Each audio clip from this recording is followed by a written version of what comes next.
നിയുക്ത തിരുവിതാംകൂർ ദേവസ്വം ബോർഡ് അധ്യക്ഷൻ കെ ജയകുമാറാണ് മാധ്യമങ്ങളെ കണ്ടത്. കെ ജയകുമാർ പറഞ്ഞൊരു വാചകം വളരെ പ്രധാനപ്പെട്ടതാണ്. പ്രേക്ഷകർ ഇത് ശ്രദ്ധിച്ചിട്ടുണ്ടാവും. എന്താണ് ആ വാചകം? വാചകം ഇങ്ങനെയാണ്: എല്ലാ കിരീടത്തിലും മുള്ളുണ്ട് എന്ന് തോന്നുന്നില്ല, അത് വയ്ക്കുന്നത് പോലിരിക്കും എന്നാണ് കെ ജയകുമാർ പറഞ്ഞത്.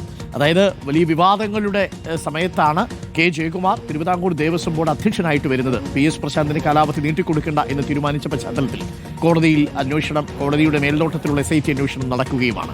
നമുക്കിപ്പം റോഷിപാലുണ്ട്. Roshipal, very good morning Roshipal. ഈ ഒരു പ്രേക്ഷകർ ഇപ്പോൾ കമന്റ് അയച്ചിരിക്കുന്നത് ശബരിമലയെ മാത്രമല്ല അയ്യനെ പോലും സംരക്ഷിച്ചു പിടിക്കാൻ പ്രാപ്തനാണ് കെ ജയകുമാർ എന്നുള്ളതാണ്. വിശ്വാസിയായ ഒരു ദേവസ്വം ബോർഡ് പ്രസിഡന്റ് മാത്രവുമല്ല, അതിൽ ഏറ്റവും പ്രധാനപ്പെട്ട കാര്യം ശബരിമലയിലെ കാര്യങ്ങളെല്ലാം വളരെ കൃത്യമായിട്ട് അറിയുന്ന മുൻ ഓഫീസർ കൂടിയാണ് അദ്ദേഹം. അതുകൊണ്ട് തന്നെ കെ ജയകുമാറിന്റെ കാര്യങ്ങൾ വൃത്തിയായിട്ട് ചെയ്യാൻ കഴിയുമെന്നുള്ള ഉറപ്പുണ്ട്. പ്രതിച്ഛായ തിരിച്ചുപിടിക്കാനും പൊതുസമ്മതനായി തിരുവിതാംകൂർ ദേവസ്വം ബോർഡിന്റെ തലപ്പത്ത് കെ ജയകുമാറിനെ നിയമിക്കാൻ തീരുമാനിക്കുകയായിരുന്നു സർക്കാർ. മുൻ ചീഫ് സെക്രട്ടറി കെ ജയകുമാർ IASന്റെ വ്യക്തിപ്രഭാവത്തിലാണ് ഇനിയിപ്പോൾ സർക്കാരിന്റെ പ്രതീക്ഷയുള്ളതെന്നാണ് മനസ്സിലാക്കുന്നത്. ഔദ്യോഗിക പ്രഖ്യാപനം തിങ്കളാഴ്ച ഉണ്ടാവുമെന്ന് കെ ജയകുമാർ തന്നെ പറയുന്നു. വിവരം ദേവസ്വം മന്ത്രി കെ ജയകുമാറിനെ അറിയിച്ചു കഴിഞ്ഞു. ഉടൻ തന്നെ ചുമതല ഏറ്റെടുക്കാനാണ്. അതായത് ഇനിയിപ്പോൾ മണ്ഡലകാലം തുടങ്ങുമ്പോൾ ഉടൻ തന്നെ ചുമതല ഏറ്റെടുക്കേണ്ടി വരും.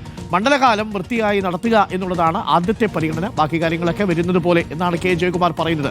കെ ജയകുമാറിന്റെ വരവോടെ നഷ്ടപ്പെട്ട പ്രതിച്ഛായ വീണ്ടെടുക്കാൻ കഴിയുമോ സർക്കാരിന്? Roshipal, good morning. Good morning Arunkumar. ശബരിമലയിലെ ഈ സ്വർണ്ണക്കൊള്ള വിവാദത്തിന്റെ പശ്ചാത്തലത്തിൽ സർക്കാർ വളരെ ആലോചിച്ചെടുത്ത തീരുമാനമാണ് തിരുവിതാംകൂർ ദേവസ്വം ബോർഡിന്റെ അധ്യക്ഷ പദവിയിലേക്ക് പൊതുസ്വീകാരനായ മുഴുവൻ സമയ രാഷ്ട്രീയ പ്രവർത്തകരല്ലാത്ത ഒരാളെ വെക്കണമെന്ന്. അങ്ങനെയുള്ള ആലോചനയിലാണ് മുഖ്യമന്ത്രി പിണറായി വിജയൻ തന്നെ കെ ജയകുമാറിന്റെ പേര് നിർദ്ദേശിക്കുന്നത്. നിലവിലെ സാഹചര്യത്തിൽ ഏറ്റവും അനുയോജ്യനായ വ്യക്തി തന്നെയാണ് ജയകുമാർ. കാരണം നേരത്തെ ശബരിമലയിൽ പ്രവർത്തിച്ച ആ പരിചയ സമ്പത്തുണ്ട്. അതിനൊപ്പം തന്നെ പൊതു സ്വീകാരനാണ്, പൊതുസമ്മതനാണ്. അതുകൊണ്ട് കെ ജയകുമാറിന് കൃത്യമായി ഈ മണ്ഡലകാലത്ത് നടപടിക്രമങ്ങൾ പൂർത്തിയാക്കാൻ പറ്റും. വലിയ വിവാദങ്ങളില്ലാതെ തന്നെ ശബരിമലയിൽ കഴിഞ്ഞ തവണയും വലിയ വിവാദങ്ങളില്ല. PS പ്രശാന്തും മികച്ച രീതിയിൽ തന്നെ മണ്ഡലകാലം കൈകാര്യം ചെയ്തു എന്ന വിലയിരുത്തൽ തന്നെയാണ് സർക്കാരിനുള്ളത്, ദേവസ്വം വകുപ്പിനുള്ളത്. സമാനമായ രീതിയില്ലെങ്കിൽ അതിന് അപ്പുറത്തേക്ക്, അതിനും ഒരു പടി മുകളിൽ മികച്ച രീതിയിൽ കൈകാര്യം ചെയ്യാൻ കഴിയുമെന്ന വിശ്വാസം, നഷ്ടമായ പ്രതിച്ഛായ ഇതുവഴി വീണ്ടെടുക്കാൻ കഴിയുമെന്ന ആത്മവിശ്വാസം ഉൾപ്പെടെ സർക്കാരിനുണ്ട്. അതുകൊണ്ട് തന്നെയാണ് ഇത്തരമൊരു തീരുമാനമെടുത്തത്. സർക്കാരിന് മുന്നിൽ നേരത്തെ അങ്ങനെ ആയിരുന്നില്ല, ആശങ്കയുണ്ടായിരുന്നു. കാരണം PS പ്രശാന്തിനെ മാറ്റിക്കഴിഞ്ഞാൽ പെട്ടെന്ന്, കാരണം മണ്ഡലകാലം തുടങ്ങുകയാണ്, അവസാന നിമിഷം പുതിയ ഒരാൾ അധ്യക്ഷ പദവിയിലേക്ക് എത്തുമ്പോൾ പുതിയ ഭരണസമിതിക്ക് ഇതൊക്കെ കൈകാര്യം ചെയ്യാൻ കഴിയുമോ എന്ന ആശങ്ക. പക്ഷേ കെ ജയകുമാർ അധ്യക്ഷ പദവിയിലേക്ക് വരുമ്പോൾ അങ്ങനെ ഒരു ആശങ്കയ്ക്ക് ഇട നൽകേണ്ടതില്ല എന്നതാണ് ഏറ്റവും പ്രധാനപ്പെട്ട കാര്യം. അതുകൊണ്ട് ഉടൻ തന്നെ തിങ്കളാഴ്ച തന്നെ ഉത്തരവ് വരും. അതിന് തൊട്ടു പിന്നാലെ ചുമതല ഏറ്റെടുക്കേണ്ടി വരും. കാരണം 17-നാണ് മണ്ഡലകാലം തുടങ്ങുന്നത്.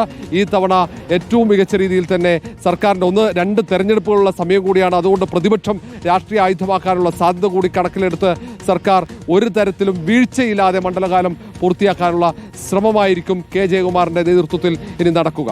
Thank you. റോഷിയാണ് വിവരങ്ങൾ നൽകിയത്. പ്രിയപ്പെട്ട പ്രേക്ഷകരെ, കെ ജയകുമാർ മുൻ ചീഫ് സെക്രട്ടറിയാണ്.